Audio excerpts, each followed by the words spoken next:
Olá, sou Marco Oliveira, da IEP Brasília.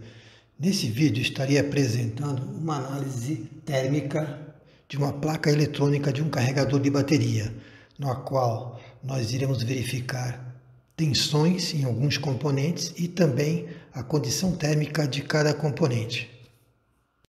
Efeito Joule é um fenômeno físico no qual a passagem da corrente elétrica através dos componentes eletrônicos basicamente vai gerar um aquecimento, ou seja, calor. Nessa imagem, nós podemos observar um resistor ligado num circuito impresso.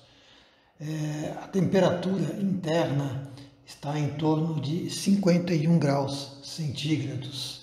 É isso que nós vamos ver mais para frente nos próximos slides da apresentação. Bom, o ensaio que nós vamos realizar, que é o ensaio elétrico e o ensaio térmico, o que ele verifica? Ele verifica uma análise de defeito de componentes eletrônicos, que podem ser os discretos, SMD ou placa multicamadas, de um circuito impresso, cada vez mais difícil de ser analisado devido a essa questão das multicamadas.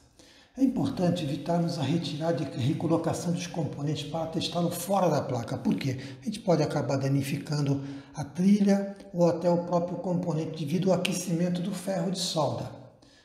Para realizar os testes na placa, existe muito conhecimento do circuito, pois muitas vezes não levará ao erro a avaliação, pois muitos componentes, devido à sua configuração e ligação, se apresentará ligado com outros componentes. Então, se torna difícil essa análise, devido a essa questão de estar ligado.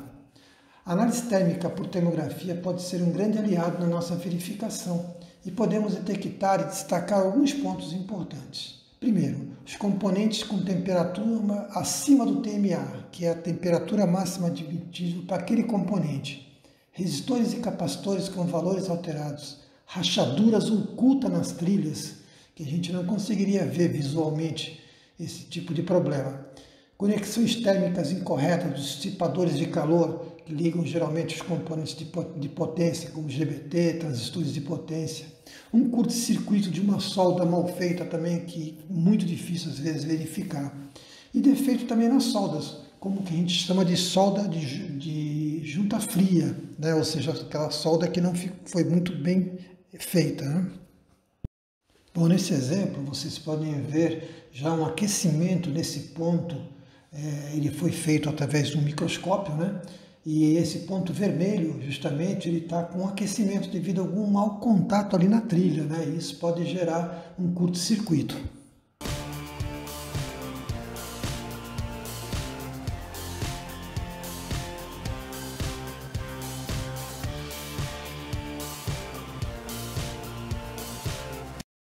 Podemos destacar então o módulo do carregador de bateria, XHM603. A entrada dele ela é em torno de 12 volts até aproximadamente uns 30 volts DC. Nós temos a saída, onde, nesse caso aqui da imagem está ligada a uma bateria de 12 volts. E temos dois botões importantes, que são os botões de ajuste de carga e de flutuação. O da esquerda você vai ajustar o ponto de carga até onde você quer dar, em função da tua saída, no caso da bateria. Aqui a gente ajusta em torno de 13,5 a 14 volts. E o botãozinho da direita seria o botão onde nós teríamos aqui a parte de parada, ele vai entrar em flutuação.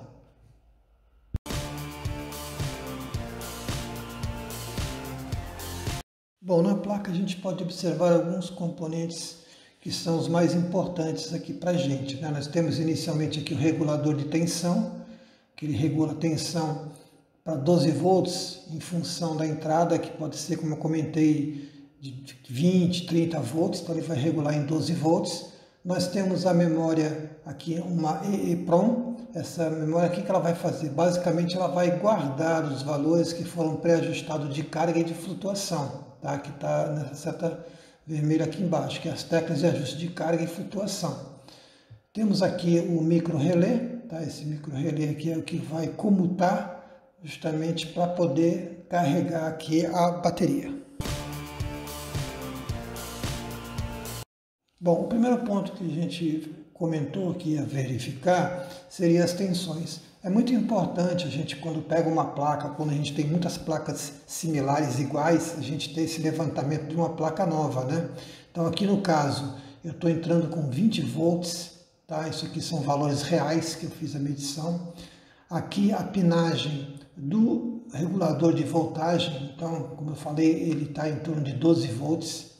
Peguei esse ponto aqui como referência também, 4,98, e mais alguns outros pontos também que eu achei interessante em alguns componentes SMD para a gente ter referências, né? Então aqui 4,98, mais outros aqui, a tensão do micro relé, que é em torno de 12 volts, ele está fechado nesse momento, tá? Todas as tensões são tensões contínuas.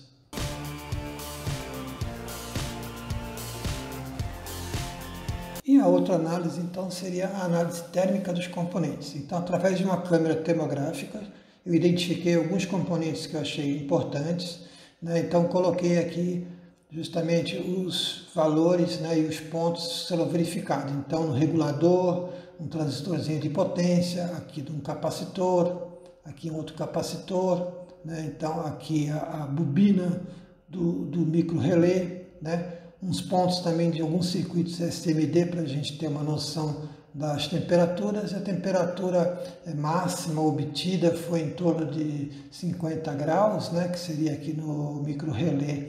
Então.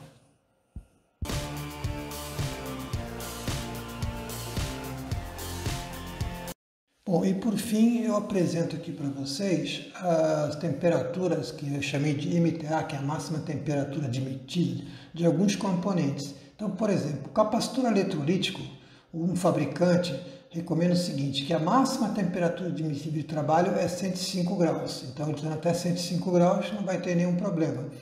A EEPROM também 125 graus, regulador de tensão, os circuitos SMD em torno de 150 graus, né? O relé, que é o mais sensível aqui dos nossos componentes, em torno de 85 graus, e o indutor também, que é um SMD, em torno de 125. Então, como eu coloquei, o MTA é a máxima temperatura admitida para que o componente desempenhe suas funções sem comprometimento do circuito ou do sistema. A definição desses valores foram desenvolvidos pelos fabricantes e apresentados nos datasheets, os diagramas com especificação dos componentes. Esses valores servem como parâmetros para a inspeção termográfica, no caso da placa. Obrigado a todos e até a próxima.